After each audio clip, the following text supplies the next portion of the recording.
My wife passed away on a Thursday morning in early October. I know that sounds like I'm trying to be precise about something that doesn't deserve precision, but I remember the exact day because the maple tree in our front yard had just started turning.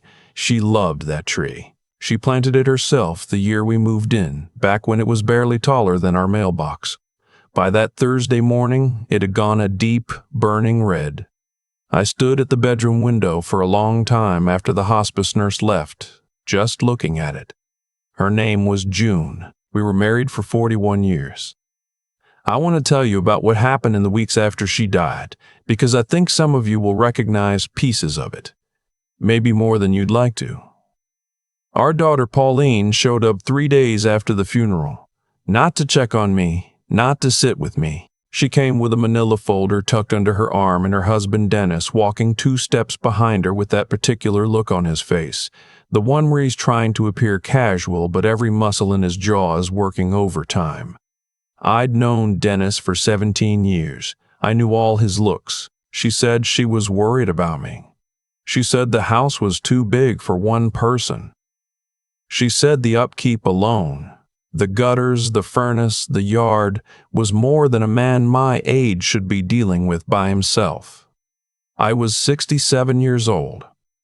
I had spent 32 years as a structural engineer.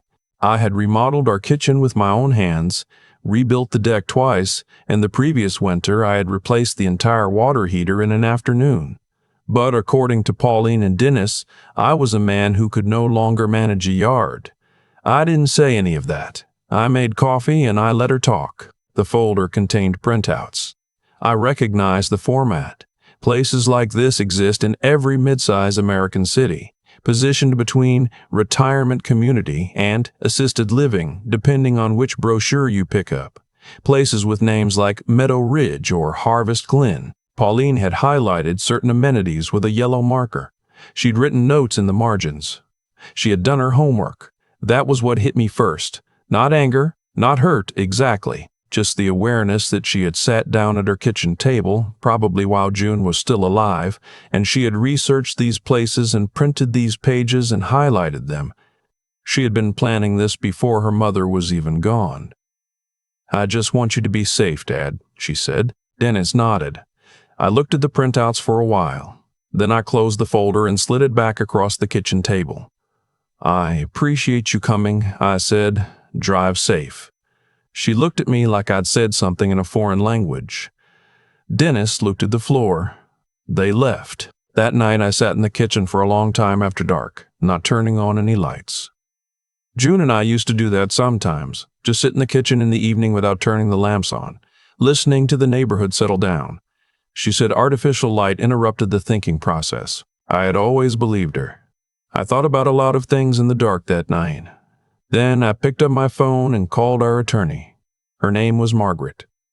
Not my wife, the attorney. We'd used her for years, ever since we refinanced the house in 2004. She answered on the second ring, even though it was past 8, which told me June had probably already spoken to her. "I was expecting your call," she said. "June asked me to walk you through everything when you were ready." I had to set the phone down for a moment. When I picked it back up, I said, "Walk me through everything."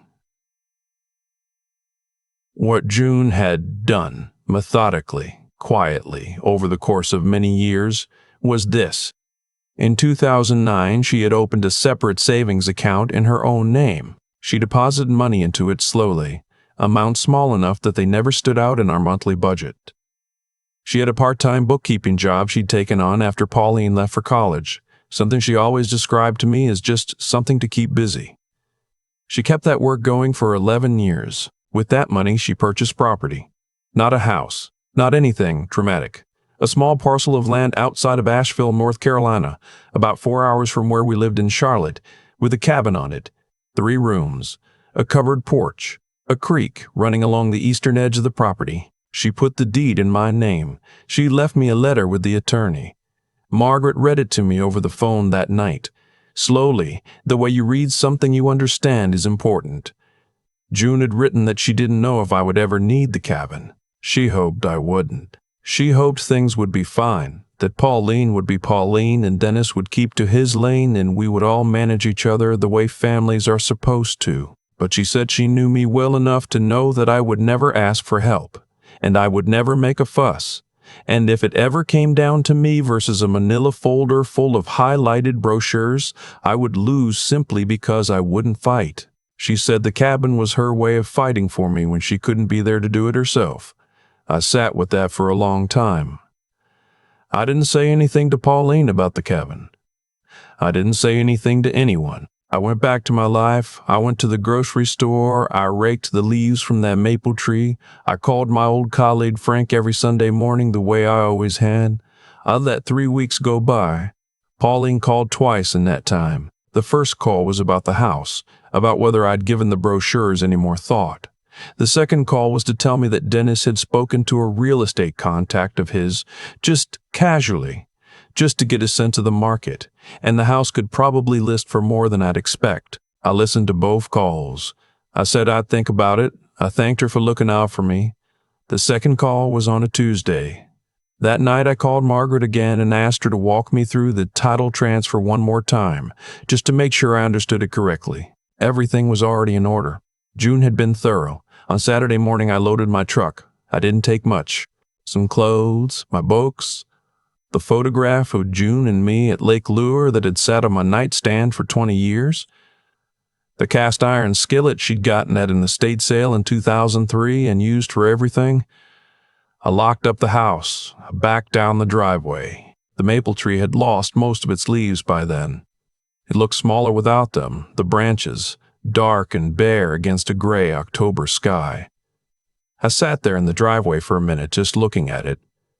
Then I put the truck in drive. I called Pauline from the road, not from the driveway, not from the house, from somewhere outside of Gastonia, about 45 minutes out. I told her I was heading to a property I owned in the mountains. I told her I'd be staying there for a while. She went quiet for a moment. What property? Cabin outside Asheville. Your mother bought it years ago. It's mine now. Another pause. You never mentioned this. No, I said, I didn't. She asked how long a while was. I told her I wasn't sure yet. She asked if I'd thought about the practicalities. The Charlotte house, the utilities. What happened if something went wrong and I was alone out in the mountains? She cycled through the concerns quickly, the way you do when you're trying to find the one that lands. I let her finish. I'm 67, I said, not 102. I'll be fine. Dad, I'll call you when I get there. Drive safe, sweetheart. I hung up. The drive to Asheville takes you up through Hickory and Morganton, and then you start climbing and the road changes character. The trees close in and the sky gets bigger and the air coming through the vents starts to smell different. Cooler, woodier, like something that hasn't been touched. June and I had driven that road together a handful of times over the years, just for weekend trips, just because we both liked mountains. I hadn't made the drive since before she got sick. I found the property without too much difficulty. A gravel road off a county route, about 2 miles in, the cabin sitting back from the road in a clearing with those old hardwoods all around it, oak and hickory, some hemlock along the creek. The cabin itself was smaller than I'd pictured, which is usually how it goes. But it was solid. June had kept up the maintenance through a local handyman she'd apparently hired through a property management service. The porch boards were sound. The roof was recent. I sat on the porch steps for a while and listened to the creek. It's hard to describe what that felt like. Not happiness. I want to be precise about that. June had been dead for less than a month, and I missed her so much that some mornings I'd wake up and the whole room seemed incorrectly shaped without her in it. It wasn't happiness. It was something quieter. It was a feeling of having ground under my feet. I unpacked the truck. I made a fire. I heated up soup in June's cast iron skillet because I hadn't thought to bring a pot, and honestly hadn't noticed until I was standing in the kitchen looking at what I had. I sat by the fire and ate my soup and listened to the creek. I stayed. A week passed, then 2. I got the fireplace working properly. There was a damper issue that took me an afternoon to sort out. I walked the property, all 6 acres of it, which I hadn't known about until I read the deed. 6 acres, most of it wooded, the creek forming the eastern boundary and running cold and clear even in October. I found a spot where the water curved around a flat shelf of rock, and I started spending time there in the mornings, just sitting, watching the water move. My neighbor, a retired school teacher named Holt, who lived on the next parcel over, came by one afternoon to introduce himself. He'd known June was the owner, he said. She'd called him once or twice over the years, asked him to keep an eye on things. He said she'd seemed like a thoughtful person. I told him she was the most thoughtful person I'd ever known. We had coffee on my porch. He told me about the area, the farmer's market in town on Saturdays, the hardware store run by a family that had been there since 1946. Normal things. Useful things. I called Pauline on Sunday evenings. I kept the calls brief and warm and told her I was doing well, which was true. She had questions every week about the house in Charlotte, about the property taxes, about whether I'd looked into whether the cabin had reliable heat for winter. I answered what I could answer and told her not to worry about the rest. She asked to visit. I said not yet. I said I needed some time. That wasn't strategy, that was just true. November came and the leaves finished falling and the mountains went from color to structure, just shape and rock and sky and the bare lines of trees. It was beautiful in a completely different way than October had been, and I found myself appreciating things I wouldn't have noticed if I'd been anywhere else. The way frost formed on the porch railing by dawn and burned off by 9. The sound the creek made after a rain, the particular quality of mountain afternoons, cool and still and long. I had brought a few books. I read in the evenings by the fire. I slept better than I had in years. I found June's notebook in the 3rd week of November. I've been going through the cabin slowly, getting a feel for every drawer and shelf and corner, not looking for anything specific, just burning the place. In the top shelf of the bedroom closet, behind a cardboard box of extra blankets, there was a composition notebook, the kind with the black and white marble cover. My name was written on the front in June's handwriting. I sat down on the edge of the bed and held it for a while before I opened it. It wasn't a journal in the traditional sense, more like a running letter. Pages and pages written over what must have been years addressed to me directly, in that same voice she had when she was talking to me about something she'd been thinking about for a long time. Measured. Warm. A little careful with the words. The way she got when something mattered. She wrote about why she bought the property. She wrote about the morning she'd driven out here herself the first time, after she'd closed on it, and sat on these same porch steps and thought about me, and thought about what the years ahead might look like if she wasn't in them. She wrote that she had cried on those steps, not because she was afraid, but because she understood herself well enough to know that grief for her own death wasn't the right reaction. The right reaction was to do something useful with the time she had. She had done something useful with the time she had.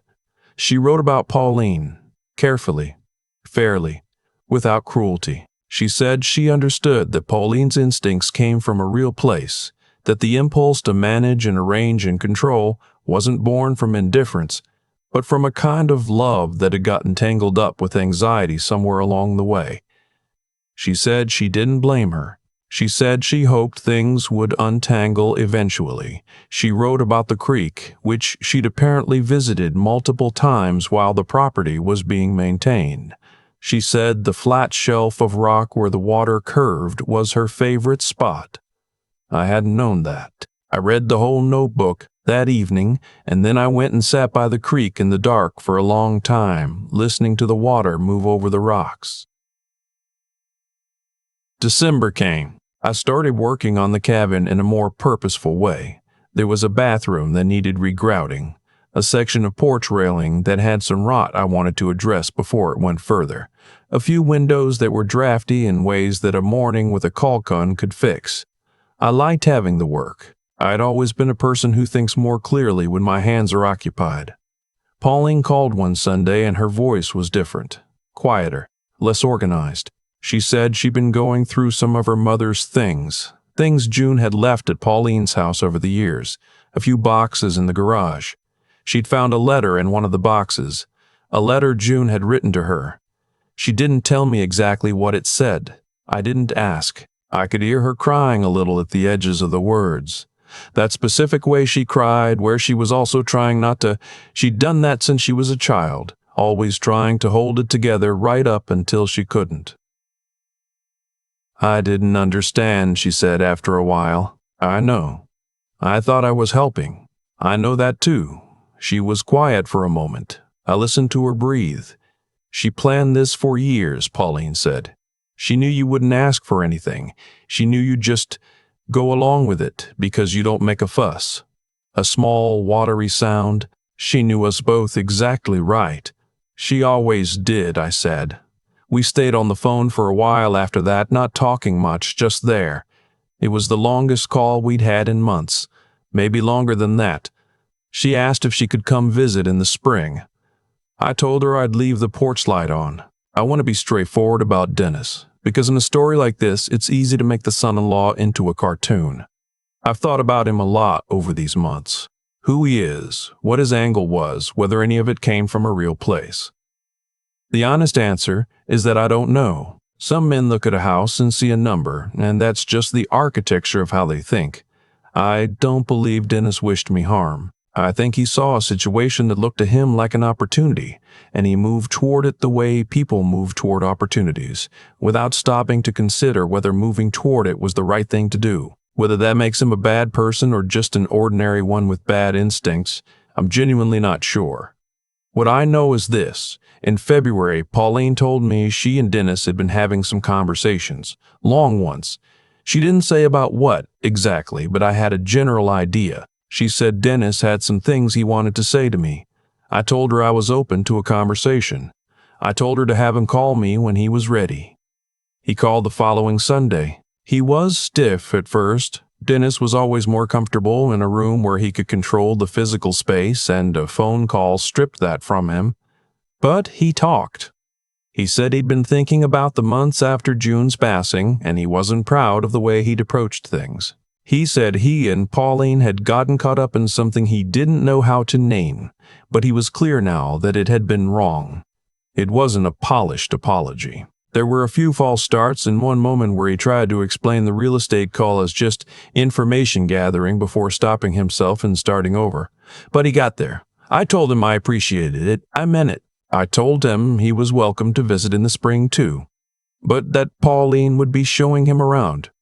I'd be down at the creek. He laughed.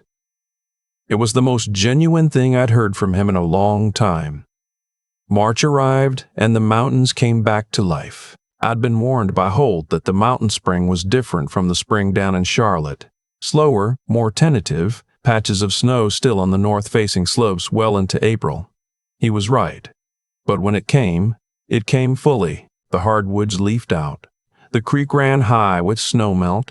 The mornings changed from cold sharp to cool clean, and I started taking my coffee down to the rock shelf in the early hours, before the mist burned off the water. I thought about June every day. That hadn't changed, and I didn't expect it to. But grief, I was learning, was less of a wound and more of a landscape, something you lived inside of rather than something that was done to you. Some mornings the landscape was hard going. Some mornings it was just there, present and familiar, and you walked through it without much difficulty. I called my friend Frank every Sunday the same as always. He'd retired to Boone a few years back, which put him about an hour from me, and we'd started driving the middle distance once or twice a month, meeting in some small town for lunch. He'd known June since college. He didn't need me to explain very much, and I didn't offer it, and that was the right arrangement. Pauline and Dennis came in late April, on a weekend when the redbuds were out and the air smelled like rain and growing things. I made a decent meal. I'd gotten better at cooking over the winter, out of necessity, and also because June's notebook had included in its later pages a few of her recipes with notes in the margins. That had made me laugh out loud the first time I found it. I should have known. We had dinner on the porch. Dennis carried the conversation more than I would have expected, asking questions about the cabin, about the property, about the county. Practical questions, but genuinely curious ones. He helped me clear the dishes without being asked. Pauline walked down to the creek after dinner. I watched her from the porch, her figure going smaller in the dusk. until she reached that flat shelf of rock where the water curves. She stood there for a long time. I didn't follow her. Some things are private. When she came back up, she sat beside me on the porch steps, and we watched the last of the light go out of the sky. The first stars came on. "It's beautiful, Dad," she said. "It is," I said. "She found a good one." She always did. We sat there for a while, not talking. The creek made its sound below us in the dark. Somewhere in the trees across the property, a whippoorwill was calling. That old, odd, repetitive call that always sounds like something trying to remind you of something. I was 67 years old, and I was living in a cabin in the mountains of North Carolina that my wife had bought for me without my knowing. And every morning I woke up and walked down to a creek and sat on a flat rock and drank my coffee. And most mornings that was enough. On the evenings when it wasn't, I went inside and I read her notebook again. Whatever page fell open, and I listened to her voice and the words on the page, and eventually I slept. I want to say one last thing, because I think it's the thing that matters most. People will ask you, sometimes gently, sometimes less gently, to be practical. About your home, about your finances, about what's realistic at your age. They'll use the word practical like it means something objective, like practicality is a force of nature and not just the name people give to the things they've already decided they want. Don't let anyone tell you what's practical with your own life. June understood something that I'm still learning how to say out loud. That the best thing someone can do for a person they love is refuse to let the world diminish them. She didn't do it loudly. She didn't fight with Pauline or argue with Dennis or try to predict every possible future. She just, quietly, over years, with her bookkeeping money and her property research and her composition notebook, she made sure that when the world tried to make me smaller, I had somewhere to stand. I have somewhere to stand. And if you're reading this or listening to this and there's someone in your life who's been trying to fold you up and put you away somewhere manageable, I hope you find you somewhere to stand too. The creek's running high right now. The red bud out by the property line is blooming for the second time since I got here. This morning I watched a pair of wood ducks work their way upstream and then disappear around the bend, and I sat on that rock shelf in the early sun for a long time after they were gone, just listening. June would have loved it here. I think she knew that. I've been thinking about cause and effect a lot lately. Not in any grand philosophical way, just in the practical, quiet way you think about things when you're sitting on a porch in the mountains with enough time and enough silence to actually follow a thought all the way through. Dennis didn't set out to be the villain of this story. I genuinely believe that. He saw a house, he saw an elderly widower, and he saw a situation that looked to him like an inefficiency, waiting to be corrected. That's not evil. That's just a certain kind of person operating on a certain kind of logic. The logic that says everything has a use, and things that aren't being used efficiently should be reorganized. The problem is when that logic gets applied to human beings. And Pauline, my own daughter, she loved me. I never doubted that for a single day, but love and wisdom are not the same thing. And for a while there, she let someone else's logic replace her own. She let the efficiency argument feel like care. That's one of the ways families come apart quietly, without anyone meaning for it to happen. Someone introduces a framework and everyone starts thinking inside it, and after a while nobody remembers that they had a choice about whether to accept the framework in the first place. What June understood, and what I'm still learning to articulate, is that the most important thing you can do for someone you love is protect their dignity before they know it needs protecting. She didn't wait for the crisis. She didn't wait for me to ask. She spent 20 years making a quiet, steady decision in my favor, and she never once mentioned it, because she understood that the gift wasn't just a cabin. The gift was that I would never have to fight for it. It would simply be there. Already mine. Already done. That's a kind of intelligence I don't have a good word for. It's not cleverness, and it's not strategy. It's something more like moral foresight. The ability to look at the people you love, understand them completely, and then act on that understanding even when it costs you something, even when they'll never know while you're alive to see their face. I think about what I owe to that kind of love. Not repayment. You can't repay it. But I think the right response to being loved that carefully is to try to live as fully as possible, to not shrink, to not go quietly into whatever smaller version of yourself other people find more convenient. June didn't spend 20 years in her bookkeeping money so that I could sit in a manila folder facility in Charlotte watching cable news and waiting for Sunday calls. She spent it so I could wake up every morning and walk down to a creek and be exactly who I am. That's what I'm trying to do. Some mornings I manage it better than others, but I'm trying. And if you're somewhere right now where someone is building a folder about your future without asking you, I want you to know something. You are allowed to have your own plan. You are allowed to have already gone before they realize you were ever in danger of staying. The most powerful thing a person can do in that situation is not to fight loudly, not to argue, not to prove anything. It's to have built something quietly over time, a skill, a friendship, a decision, a direction, so that when the moment comes, you simply stand up and walk toward it. You knew that. She taught me that. She's still teaching me. The creek's high this morning. I'm gonna go sit on that rock.